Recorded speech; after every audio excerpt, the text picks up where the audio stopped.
Seoul national ইউনিভার্সিটিতে আজ এক বিরাট ফাংশনের আয়োজন করা হয়েছে মিনিস্টার আসার উপলক্ষে। তাই সবাই সকাল থেকে বেশ ব্যস্ত। ফাংশন হোস্ট করবে ভার্সিটির সবচেয়ে বুদ্ধিমান আর মেধাবী দুজন ছাত্র, জিওন জাংকুক আর মিন ইয়ুঙ্গি সুগা। তারা ফাইনাল ইয়ারের ছাত্র। দুপুর 2টায় মিনিস্টার এসে পৌঁছালে কয়েকজন শিক্ষার্থী তাকে ফুল আর মালা দিয়ে বরণ করে আসন পর্যন্ত এগিয়ে নিয়ে আসে। ঠিক তখনই সেখানে ঘটে যায় একটা বিস্ফোরণ। সবাই বাহিরে বের হওয়ার জন্য ছটফট করত। অনেকে বেরিয়েও যাচ্ছে। তে ক্লাসরুমে আটকে গেল, কে যেন তাকে আটকে দিয়ে চলে গেছে। এদিকে চারিদিকে আগুন ঝড়ের গতিতে ছড়িয়ে যাচ্ছে। জাংকুক আর কয়েকজন মিলে পুরো ভার্সিটির সবাইকে বাহিরে বের করছে খুঁজে খুঁজে। যখন দেখল তার কাজিন তে বের হয়নি, সে গিয়ে প্রত্যেকটা ক্লাসরুম, ওয়াশরুম আর কমন রুম খোঁজা শুরু করে। তে নার্ভাসনেসের কারণে কান্না করে দিয়েছে আর বারবার দরজায় আওয়াজ করে, প্লিজ আমাকে কেউ বাঁচাও।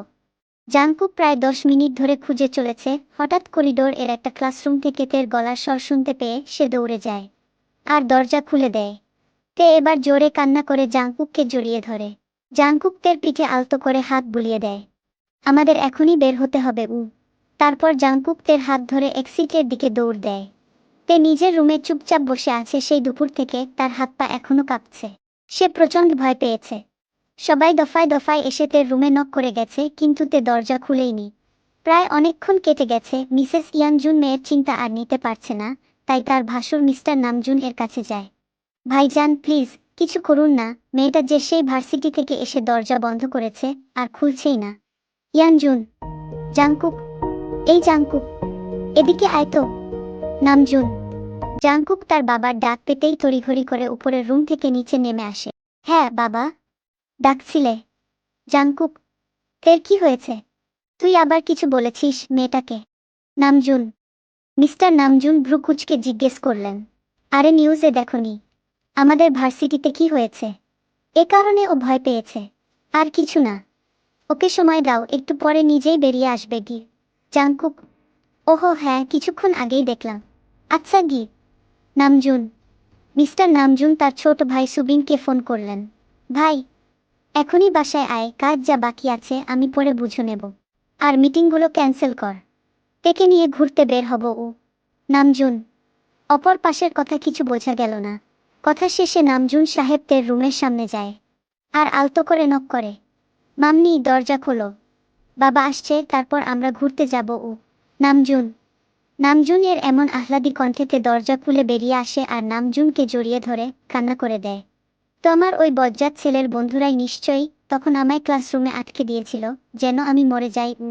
তে কি? এক কিছু।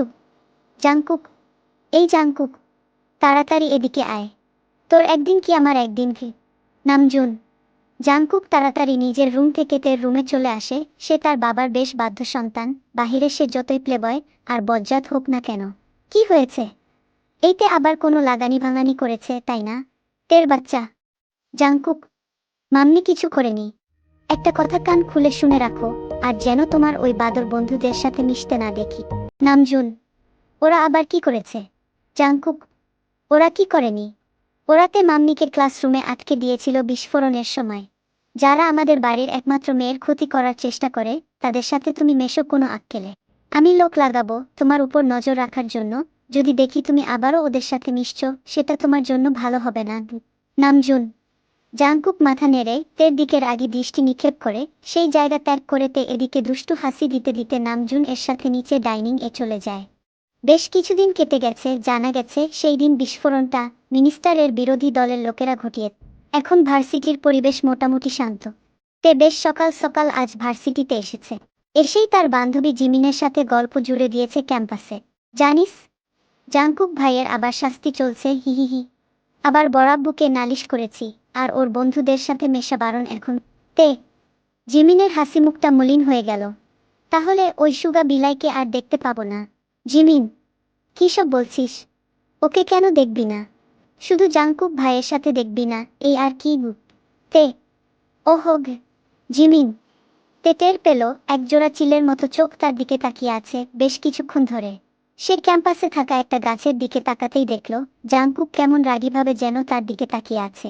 তে একটা শুকনো ঢোক গিলে জিমিনের হাত ধরে ক্লাসে চলে যায়। সব ক্লাস শেষ করে তে ভার্সিটির গেটে দাঁড়িয়ে আছে। হঠাৎ তার সামনে তাদের বাড়ির গাড়ি এসে থামে। তে গিয়ে ভিতরে বসে জাংকুকের আসার অপেক্ষা করছে। তাদের মধ্যে যতই সাপ আর বেজির সম্পর্ক থাকুক না কেন, এই বেলায় বাধ্য হয়েই তার জাংকুকের সাথে আসা যাওয়া করতে হয়। সে এবার ভার্সিটির 1 বর্ষে, তাই ভার্সিটিতে একা যাতায়াত করতে পারে না। বেশ কিছুক্ষণ পরে জাংকুক থেকে চমকে দিয়ে একটা মেয়েকে নিয়ে গাড়িতে উঠে বসে। এই মেয়ে আবার কে? তে হে ইউ। আমি কোনো এই মেয়ে না, জাংকুকের গার্লফ্রেন্ড ও। কিমি। এহ, যেই না চেহারা, নাম রাখছে পেয়ারাগ। তে মুখ ভেঙ্গুচি দিয়ে বলে, জানালার বাহিরে তাকিয়ে থাকে বাসায় যাওয়ার আগ পর্যন্ত। মাঝ রাস্তায় মেয়েটা নেমে যায়, আর জাংকুক পুরো রাস্তাতে দিকে তাকিয়েছিল। এই মুহূর্তে তার চোখের ভাষা বোঝার সাধ্য নেই কারো, তাই বোঝা গেল না সে ঠিক কিভাবে তের দিকে তাকিয়েছিল। প্রায় ঘন্টাখানেক পরে জিয়ন বাড়ির সামনে তাদের গাড়ি থামে। দাঁড়াও না, বলছি আমি আজ বরাব্বুকে বন্ধুদের সাথে মেশা বারণ বলে এখন মেয়ে নিয়ে ঘুরছে। তে তে গাড়ি থেকে নামতে নামতে এই বিড়বিড় করছে। জাংকুকও নেমে যায়। যেই না গাড়িটা পার্কিং লটে চলে যায়, জাংকুক তের হাত টেনে ধরে বাড়ির দেওয়ালের সাথে চেপে ধরে। এখন যদি আমি তোকে কিসও করি, তাহলেও কি তুই এটা বাবাকে বলবি? জাংকুক। জাংকুকের এই লাগামহীন কথায় তের গালগুলো লাল হয়ে গেছে। যেতে দাও আমায় ভাইয়া ঘি। তে প্রশ্নের উত্তর দে আগে। জাংকুক। তুমি আমায় যেতে দাও, না হলে আমি চিৎকার করব গো। তে ডু ইট। জাংকুক। তে সত্যিই চিৎকার করা শুরু করে। বরাব্বু, বলাম্মু গো, বাঁচাও, মা আয়া। তে জাংকুক তের মুখ চেপে ধরে, কিন্তু ইতোমধ্যেই তাদের আসার পায়ের শব্দ ভেসে আসে। জাংকুক তাড়াতাড়ি তেকে ছেড়ে দেয় আর তেকে আলতোকে ধাক্কা দেয়, ফলস্বরূপ তে নিচে বসে পড়ে। মাম্মি, তুমি ঠিক আছো? নামজুন। আরে বাবা, ও পড়ে গেছে তাই এমন পাগলের মতো চিৎকার করছে কি? জাংকুক। তে চিৎকার থামিয়ে ন্যাকা কান্না জুড়ে দেয়। মা, আমি উঠতেও পারছি না, পায়ে অনেক ব্যথা গু। তে জাংকুক চোখ বড় বড় করে তের দিকে তাকায়। সে তো অনেক আলতো করে ধাক্কা দিয়েছে, তাহলে তের পায়ে ব্যথা বলছে কেন? জাংকুক। ওকে কোলে করে রুমে নিয়ে যাগ। নামজুন। জাংকুক কেবলার মতো একবার তের দিকে তাকাচ্ছে আর একবার তার বাবার দিকে, এদিকে দুষ্টুতে মিটিমিটি হাসছে। তারপর জাংকুক তেকে কোলে করে রুমে নিয়ে যায়। চলবে।